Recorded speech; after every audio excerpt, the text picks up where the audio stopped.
Os conflitos em Dual Terminal nunca terminam. Logo após a derrota dos vermes, as tribos começam a se preparar, aprimorando ainda mais os Air Genex e os aliados da justiça. Assim, criando uma nova arma contra os seres mitológicos, nomeados de Aliados Genex. Cada tribo criou seu próprio aliado Genex, assim se preparando para mais uma guerra.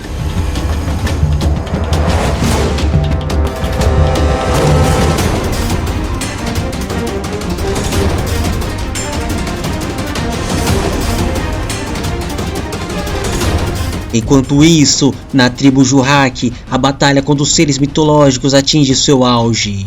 Cada dia que se passava, os Jurrak perdem mais e mais energia.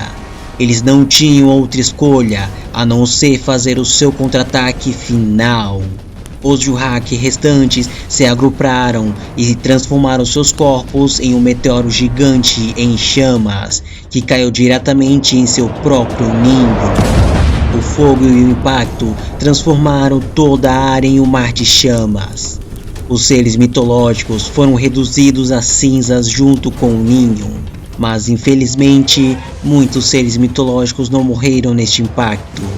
Muitos deles começaram a fugir. Um conflito aparentemente interminável devastou o mundo da superfície. As tribos estavam exaustas, a tal ponto da tribo da Barreira de Gelo se reunir para libertar o seu terceiro dragão de gelo. O selo pouco a pouco foi quebrado, libertando o dragão mais poderoso da Barreira de Gelo, Trishula. Seu poder era aterrorizante e terrível, destruindo todos os seres mitológicos de uma só vez do planeta. No entanto, a Barreira de Gelo perdeu o controle da fera, e ela entrou em uma fúria, atacando até mesmo os outros dragões de gelo. Gantala, Raichel e General Grunard, eles tomaram todas as medidas possíveis para selar novamente os dragões, mas fracassaram. Duas magas e amigas de infância consideraram opções alternativas. Noelia e Natália. As duas estavam de olho em demônios chamados de Ordeons de Ferro, que havia sido selados desses os tempos antigos. Elas tentaram uma técnica de invocação de demônios derivada das artes místicas transmitidas aos membros da Barreira de Gelo.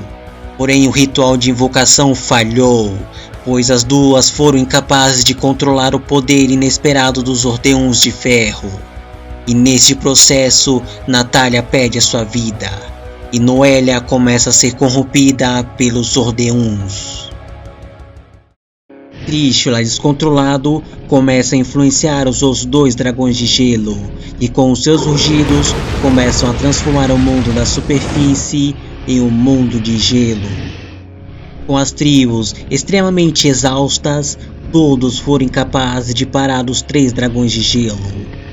Enquanto o mundo era transformado em gelo, ainda existia um lugar que estava intacto, a Ravina dos Dragões. Ainda existiam esperanças de selar novamente os dragões da Barreira de Gelo.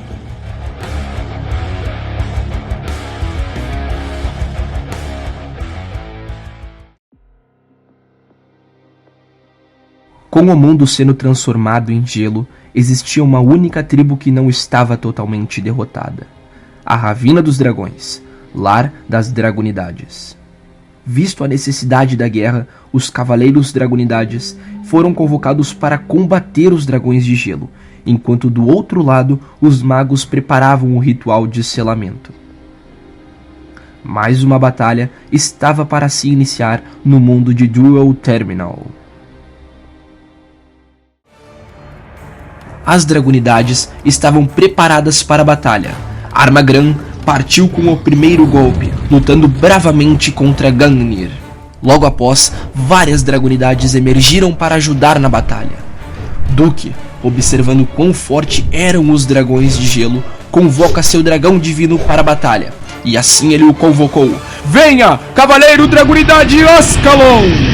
Radiantemente emergindo pelos céus, o dragão divino partiu para cima de Trishula. Entretanto, ninguém esperava que o dragão de gelo fosse mais poderoso do que Ascalon. Em uma medida de desespero, Ascalon conseguiu conter os ataques de Trishula a tempo da chegada de Ardhar e Prior da barreira de gelo.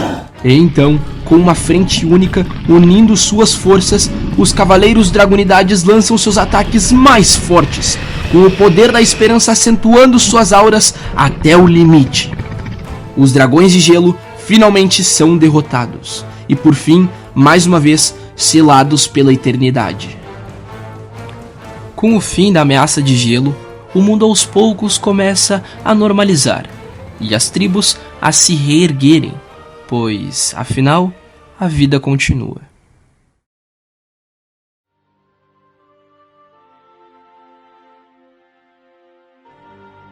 Após a guerra, Noelle adotou os filhos de seus falecidos companheiros da Barreira de Gelo. Entre eles estava Avens, filho de Natália. Depois de garantir a segurança de diversas crianças do clã Gusto, Noelle os mandou de volta para sua aldeia. Ela estava mal por ter perdido sua melhor amiga e lentamente sendo corrompida pelos pensamentos e sentimentos dos Ordeons de Ferro. Noelle se transformou em uma pessoa completamente diferente, dedicada agora a pesquisar rituais e artes proibidas. Após concluir suas pesquisas, Noelle passou a educar as crianças que adotara como praticantes do método.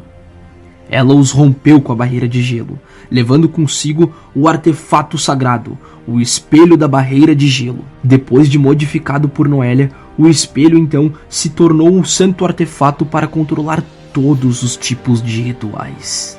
E assim surgir a Sociedade das Artes Proibidas, também conhecida como Geshiks.